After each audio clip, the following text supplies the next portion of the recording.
Hello everyone, आज हम लोग जानते हैं ब्लड के बारे में। ब्लड क्या होता है, कंपोजिशन ऑफ ब्लड के बारे में, ब्लड किन किन चीज से मिलकर बनता है, ये सब के बारे में आज हम लोग जानेंगे। तो चलिए वीडियो को स्टार्ट करते हैं। ब्लड जो है, ब्लड एक प्रकार का लिक्विड कनेक्टिव टिश्यू होता है। ब्लड का जो नेचर होता है यह वीक बेसिक अल्कलाइन होता है एवं इसका पीएच मान 7.4 होता है। पीएच का मतलब हो गया पोटेंशियल ऑफ हाइड्रोजन। पीएच हम लोग कैसे करके निकालते हैं? पीएच निकालने के लिए हम लोग पीएच स्केल के द्वारा मापते हैं। पीएच स्केल एक ऐसा पैमाना होता है जो किसी भी पदार्थ का वह एसिडिक नेचर का है या अल्कलाइन नेचर का है, इसके बारे में हम लोग जानते हैं। अगर किसी भी पदार्थ का पीएच मान, अगर पीएच वैल्यू 7 से अगर कम होता है तो वह एसिडिक यानी कि अम्लता होता है। अगर किसी भी पदार्थ का पीएच वैल्यू 7 होता है तो वह न्यूट्रल होता है। अगर किसी पदार्थ का पीएच वैल्यू 7 से अगर ज़्यादा होता है तो उसको वह अल्कलाइन होता है। तो ब्लड का यहाँ कितना है?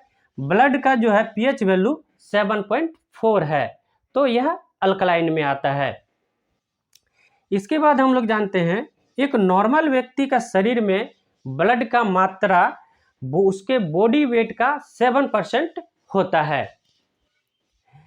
मेल में, एक नॉर्मल मेल में ब्लड का मात्रा कितना रहता है? 5 से 6 लीटर रहता है और फीमेल में 4 से 5 लीटर ब्लड होता है। इसके बाद ब्लड का जो स्टडी हम लोग करते हैं उसको हम लोग हेमाटोलॉजी कहते हैं। ब्लड का स्टडी को हम लोग हेमाटोलॉजी कहते हैं।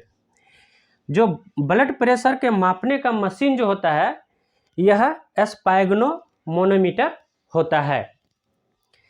एक एडल्ट ह्यूमन में ब्लड का निर्माण बोन मेरो में होता है। बोन मेरो का मतलब हो जाता है अस्थि मज्जा, इसका हिंदी होता है। इसके बाद एक नॉर्मल व्यक्ति का जो ब्लड प्रेशर होता है वह 120/80 होता है और इम्ब्रायो अवस्था में जो भ्रूण अवस्था होता है उसमें ब्लड का निर्माण लीवर में होता है। अब हम लोग यहाँ देखते हैं कंपोजिशन ऑफ ब्लड। एक हमने चार्ट लिया है, उसमें ब्लड में जो होता है 55% प्लाज्मा होता है और 45% ब्लड कॉर्पुल्स होता है। प्लाज्मा जो होता है वह लिक्विड फॉर्म में होता है और ब्लड कॉर्पुल्स जो होता है वह ठोस फॉर्म में होता है या अणु के रूप में होता है। प्लाज्मा में जो है प्लाज्मा में जो है वाटर का मात्रा, जल का मात्रा 90% होता है और प्रोटीन का मात्रा 7% होता है और सॉल्ट का मात्रा मतलब खनिज लवण जिसका मात्रा उसका 0.9% होता है और ग्लूकोज का मात्रा 0.1% होता है और अदर एलिमेंट जो होता है वह 2% होता है। यह प्लाज्मा में होता है, यह लिक्विड फॉर्म में होता है। अब ब्लड कॉर्पुल्स जो है जिसको हम लोग रुधिराणु या रक्त कणिकाएं बोलते हैं, यह जो है ये इसको हम लोग 3 भाग में डिवाइड करते हैं, जैसे आरबीसी हो गया, डब्ल्यूबीसी हो गया और प्लेटलेट हो गया। इसके बारे में हम लोग प्लाज्मा के बारे में डिटेल से जानते हैं। ब्लड में जो होता है प्लाज्मा का भाग 95% होता है।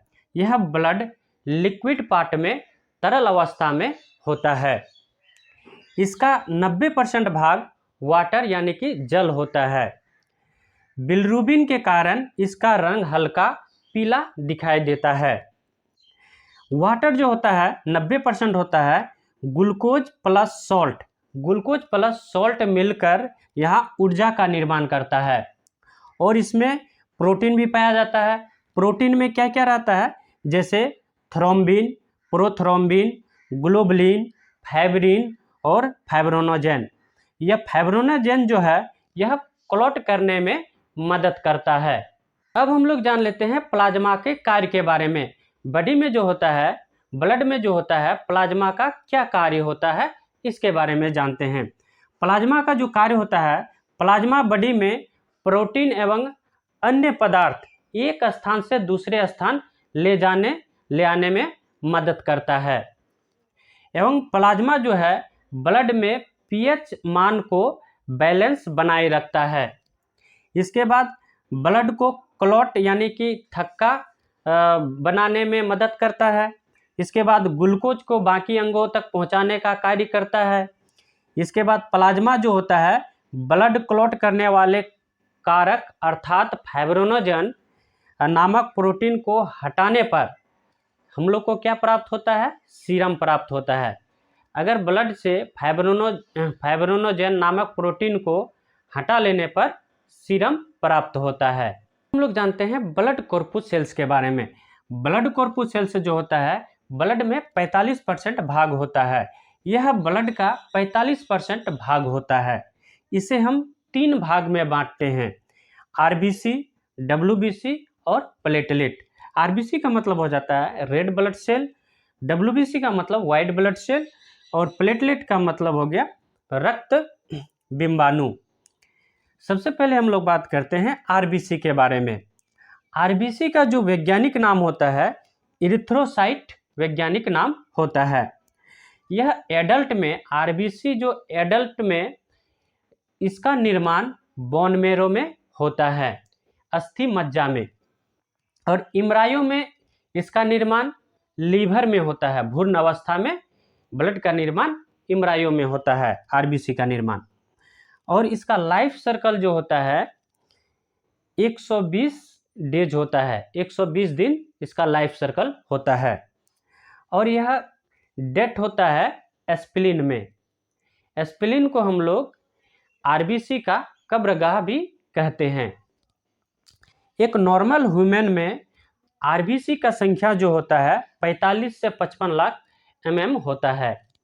और नॉर्मल वुमेन में, औरत में जो होता है आरबीसी का संख्या 40 से लेकर 45 लाख पर होता है। अब हम लोग जान लेते हैं आरबीसी के कार्य के बारे में। आरबीसी का शरीर में क्या कार्य होता है?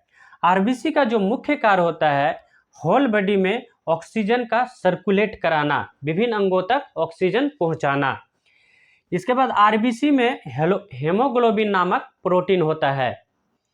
हेमोग्लोबिन के कारण ब्लड का रंग लाल होता है।